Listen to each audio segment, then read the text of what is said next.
વડોદરા શહેરમાં આવેલા આજવા સરોવરની સપાટી 211.30 ફૂટ થતા 62 દરવાજા ખોલાયા। આજવા સરોવરના 62 દરવાજા ખોલીને પાણી વિશ્વામિત્રી નદીમાં છોડાયું છે। ઉપરવાસમાં ભારે વરસાદને કારણે આજવા સરોવરમાં પાણીની ભરપૂર આવક થઈ છે। ચોમાસામાં લોકોને પૂરનો સામનો ન કરવો પડે તે માટે આગોતરું આયોજન। નર્મદાના સરદાર સરોવર નર્મદા ડેમમાં પાણીની સતત આવક થઈ રહી છે। 24 કલાકમાં નર્મદા ડેમની સપાટીમાં 40 સેન્ટીમીટરનો વધારો થયો છે। ઉપરવાસમાંથી 51,000થી વધુ ક્યુસેક પાણીની આવક થઈ રહી છે। મેઇન કેનાલમાં 16,000થી વધુ ક્યુસેક પાણી છોડાયું। ગાંધીનગરના સંત સરોવર ડેમમાં પાણીની ભરપૂર આવક થતાં 2 ગેટ ખોલવામાં આવ્યા। બંને ગેટ ખોલતા સાબરમતી નદીમાં પણ પાણીની આવકમાં વધારો થયો છે।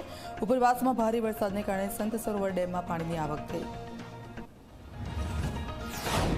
નવસારી જિલ્લાની જીવાદોરી સમાન જૂજ ડેમ થયો ઓવરફ્લો। ડેમની સપાટી 167.55 સુધી પહોંચતા ડેમ છલકાયો।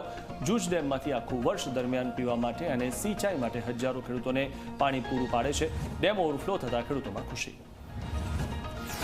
ગાંધીનગરની કેનાલમાં ડોક્ટરના ડૂબી જવાથી મૃત્યુ બાદ વહીવટીતંત્ર જાગ્યું છે। નર્મદા કેનાલ, સંત સરોવર તથા સાબરમતી નદી સહિતના 15 જળાશયો આસપાસ પ્રવેશ પર પ્રતિબંધ ફરમાવાયો છે। કલેક્ટરે જાહેરનામું બહાર પાડ્યું। મહેસાણા અંડરપાસમાં પિકઅપ ડાલુ ફસાયું। ઊંઝાના અંડરપાસમાં ભરાયા વરસાદી પાણી, વાહન વ્યવહાર થયો બંધ। અંડરપાસમાં પાણી ભરાતા એક માલવાહક સાધન ફસાયું। ઊંઝા પાલિકાએ હાથ ધરી કામગીરી।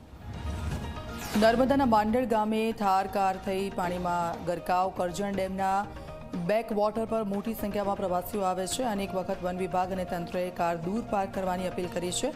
પ્રવાસીની મનમાનીના કારણે આ દુર્ઘટના ઘટી। સુરત ખાડીપુરથી બચાવવા કામગીરી શરૂ। સર્વે રિપોર્ટ મુજબ ખાડી પર ખાનગી સ્ટ્રક્ચર કે બ્રિજને મંજૂરી નહીં। ખાડી પરથી સ્ટ્રક્ચર દૂર કરવાની હાથ ધરાઈ કવાયત। ખાડી પરના દબાણો અંગે સર્વે રિપોર્ટ તૈયાર કરવા આદેશ। 10 દિવસમાં સર્વે રિપોર્ટ સોંપવા સિંચાઈ વિભાગનું સૂચન। રાજ્યમાં વરસાદને લઈને હવામાન નિષ્ણાત અંબાલાલ પટેલની આગાહી। ઉત્તર ગુજરાતમાં ભારે વરસાદની સંભાવનાઓ વ્યક્ત કરી। આગામી 23 થી 27 જુલાઈ દરમિયાન વધુ એક સિસ્ટમ સક્રિય થશે। 26 જુલાઈથી 29 જુલાઈ સુધીમાં અણધાર્યું અને 6 થી 10 ઓગસ્ટ દક્ષિણ ગુજરાતમાં ભારે વરસાદની આગાહી। રાજ્યમાં અત્યાર સુધીમાં સિઝનનો વરસ્યો છે 50% વરસાદ। રાજ્યમાં સરેરાશ 50.80% વરસાદ વરસ્યો છે। સૌથી વધુ કચ્છમાં વરસ્યો છે 58%થી પણ વધુ વરસાદ।